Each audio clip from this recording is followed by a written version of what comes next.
What's happening on the Yellowstone Ranch? The Kevin Costner series is wrapping up in November 2024, with or without its star. The sun may be setting on Yellowstone, but there's still miles to go before Kevin Costner hangs up his spurs as John Dutton III on Paramount's biggest television franchise outside of Star Trek. Earlier this year, the studio announced that the Taylor Sheridan-created series would end with the current fifth season, originally set to return to the airwaves in November, but delayed by the dual strikes by the Writers Guild of America, which has since returned to work, and the Screen Actors Guild, which is still on strike. Meanwhile, the wheels are already in motion to launch a sequel show, potentially starring Matthew McConaughey, that would continue the story of the present-day Dutton clan even as Sheridan continues launching prequel series like Harrison Ford's 1923 and Faith Hill's 1883. Season 1 of Yellowstone has also had a successful primetime run on CBS, which is using previously aired episodes of the shows to fill programming gaps generated by the strikes. There are fresh developments in this real-life Western saga. Here's everything you need to know about the future of Yellowstone. Mark your calendars, because Yellowstone as we knew it is ending exactly 1 year from now.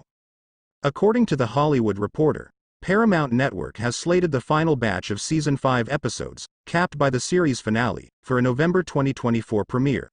That'll give the cast and crew plenty of time to ramp up production after the SAG strike is settled, although another potential labor dispute looms next July, when IATSE, the union that represents multiple crew positions, will negotiate with the AMPTP. A November premiere also means that both halves of Costner's big-screen Western epic, Horizon, will have played in theaters by the time Yellowstone returns. The star has invested a fair amount of his own money in the two-part production, which Warner Brothers is releasing in theaters during the summer blockbuster season. Part 1 will premiere on June 28, while Part 2 is scheduled to open on August 16. As a result, neither installment will benefit from the Yellowstone bump in terms of commercial break advertising. But with both movies having already played in theaters, Costner's busy schedule might clear up just enough for him to film a real farewell for John Dutton. Presumably one that doesn't violate the moral death clause he reportedly has in his contract.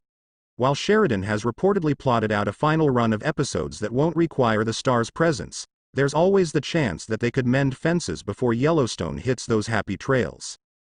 The Hollywood Reporter also has fresh details about new Yellowstone spin-offs that will further move the franchise beyond Costner. The first, 2024, will follow other members of the extended Dutton family in the present day. It's unclear whether this is the same series that Matthew McConaughey is reportedly being courted to star in, or if that will be another post-Yellowstone yarn. Meanwhile, the second spin-off, 1944, will presumably depict how the Dutton Ranch weathered the World War II years, although no specific story or cast details have been revealed. Oh, to have been a fly on the wall when Costner and Sheridan awkwardly spoke over the phone about John Dutton's future for the first time in months. That tense tete-a-tete is one of the many blockbuster details featured in the latest Yellowstone report by Puck's Matt Belloni. According to Belloni's sources, the conversation went down in early July as Costner sought a way to return to the series, albeit on his terms.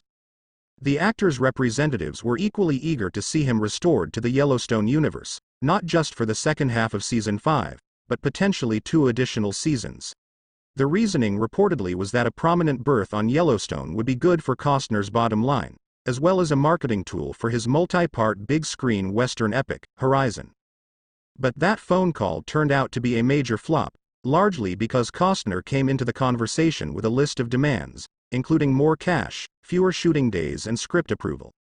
Belloni reported that the star also has a unique moral death provision in his contract that sets strict limits on the ways that his alter ego can be killed off. That clause was added during one of Costner's contract renegotiations and specifically prevents Sheridan from conceiving of fatal exits that would cause shame or embarrassment to Dutton.